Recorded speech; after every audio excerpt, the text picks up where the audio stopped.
Alabama running back Justice Haynes is transferring to Michigan. Now, what do I think about this move? Well, first off, I will say this. Um, I think this is an interesting move, but I think ultimately what it comes down to, I believe he was, and I mean he said this before he announced where he's going, is that whoever he was going to gave him a lot of money, and that's why he's going. Now, Michigan, if you look at, they went out and they spent a lot of money on Bryce Underwood. They they've been very active in the portal this year, and it's not a shocker to see Justice Haynes going to Michigan. Do I think that this is a good move for him? I think so, because compared to the way Alabama was playing offense this season, I think he will have so much success at Michigan, because what they're going to do is they're going to say, okay, we got a guy right here who can run the football. Let's give him the ball. Let's give him the ball. It's that, and I'll say this, from watching Bama all year, having watched them in person there in Tuscaloosa, that was the thing that I felt hurt Alabama the most, is they were unwilling to give the ball to guys like Justice Haynes and Jam Miller. Now, of course, in the Auburn game, it seemed like they were a little bit more willing to do it. In the Missouri game, it seems like they were actually a little bit more willing to do it. But the whole season, Alabama didn't want to run the ball. Justice Haynes is going to go to a team now that is going to be willing to give him the ball, because you're at Michigan. You're going to be in a cold weather situation. Quite frankly, you're going to have to run the ball effectively if you're Michigan. If you go look at the game against Ohio State, the team that's freeing the ball the best has won the game. Michigan's done that for the last 4 years. That's what they need. They need to be able to run the football in the most effective way, give themselves a shot at beating Ohio State, give themselves a shot at being really good next season. So what you got here is you've got a guy who can ultimately win you football games by running the football, and he never got a chance at Alabama to really develop into the player that he was meant to be. That's sad to say, but that's the truth. Michigan is going to give him all the opportunity in the world, because he's going to be the number one guy. He's going to go prove to everyone why Alabama made the wrong decision in not running the football more. Alabama decided they were going to rely on Jalen Milroe this season, and it hurt them. It hurt them.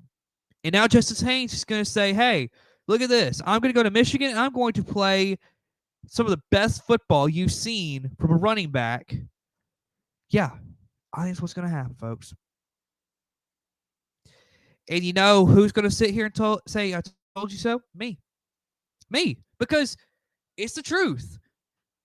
Justice Haynes is a really good running back.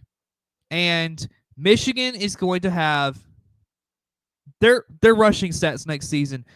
Be ready. It's going to be incredible to see. Michigan's run game is going to be electric next season. It's going to be fun to watch. I'll say that. All right, let's turn our attention now. Zachariah Branch is transferring to Georgia. Now, if you know the name, you know he started at US. He was a USC receiver.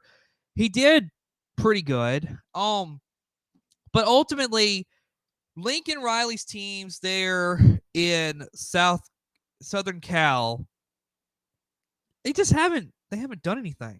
And quite frankly, I think a guy like Zachariah Branch realizes he is a receiver that could be a number one wherever he goes, and he's not having the same success as what he could if he transferred out. So he's going to Georgia now. Do I think this is a good move? Absolutely. Because let's say this: Carson Beck leaves, and he goes to the NFL. Although I believe he's not going to be a first round guy. At least I don't think he's good enough to be a first round guy. I think he's good enough to maybe be second or third round, but not first round. Um, But fact of the matter is, Zachariah Branch, whether it's Carson Beck or Gunnar Stockton throwing you football, you're going to get the ball. And I think that's one thing that's missed from this Georgia team is that Carson Beck hasn't been able to find his guys as good as what he did last year when he had Bowers and McConkey. Georgia, though, I got to say this. They're getting a guy who is going to be able to carry them as far as this is your top receiver. No doubt, this is going to be your top receiver next season. And for Georgia, I think that's a scary thought when you're a team that's not like going to have to play Georgia next season. Zachariah Branch can burn you. This is a really good receiver. Georgia has just picked up a really great receiver. Now, there was another receiver that I'm going to get into a little bit later that Georgia missed on, but ultimately you got Zachariah Branch. And I think the way you got to play this, if you're Georgia, you got to go to him, like at least target him 10 to 12 times a game.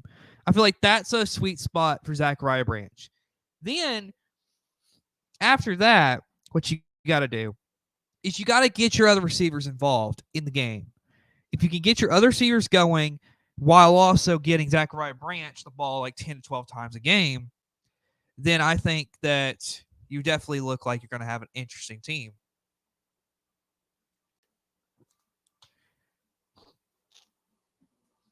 But ultimately, I do think that this is going to be a good positive for Georgia this season.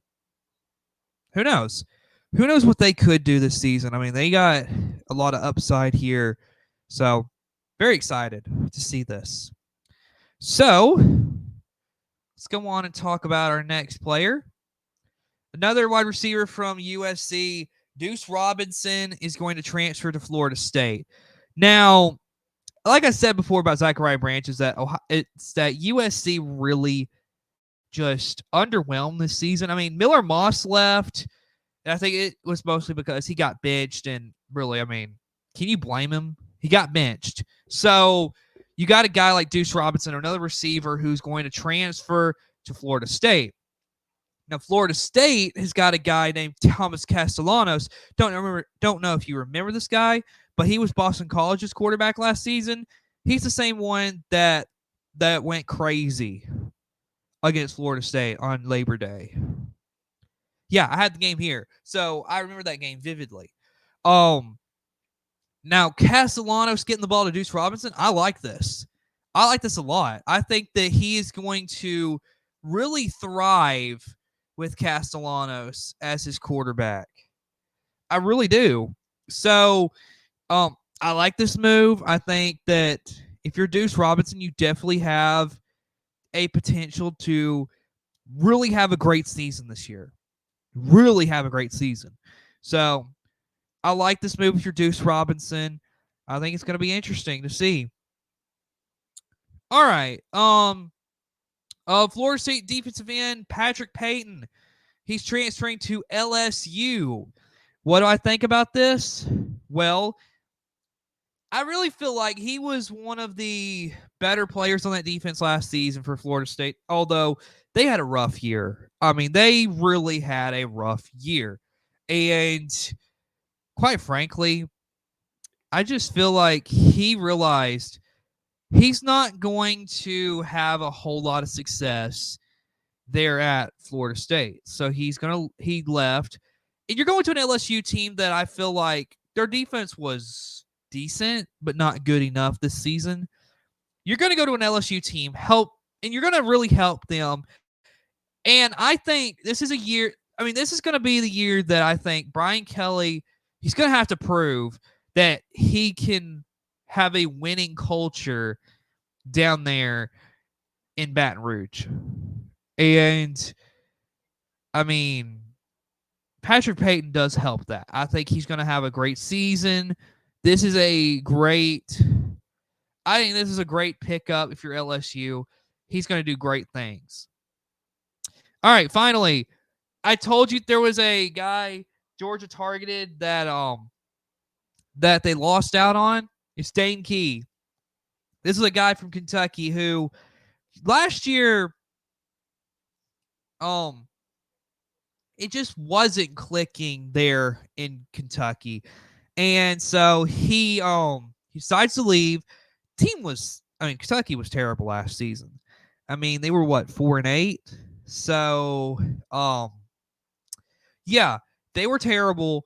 And so he's going to transfer to Nebraska. You got a guy in Dylan Raiola who, if you think about it, he has a year under his belt now. He knows what it's like to start in the Big Ten. Now you got a guy like Dane Key to come and be one of your top receivers. This is very helpful for a sophomore quarterback in Dylan Raiola. He's going to have a great season, I think. And quite frankly, this is just a opportunity where Raiola could really get Nebraska towards the top of the Big Ten. I'm just being honest. Next year's college football, the SEC and the Big Ten both, it's going to be really competitive, I think. And I think that's what you've been seeing is that the way that the NIL and transfer portal and everything, in a way, it's kind of, at least for a little bit, it's been evening the playing field a little bit. I will say that how things are going with the way teams are going to be able to pay players like Bryce Underwood to come to their team, it may go back to where the same power teams are going to be able to win more than likely. But Nebraska is definitely picking up a really good receiver in Dane Key. I'm excited to see this.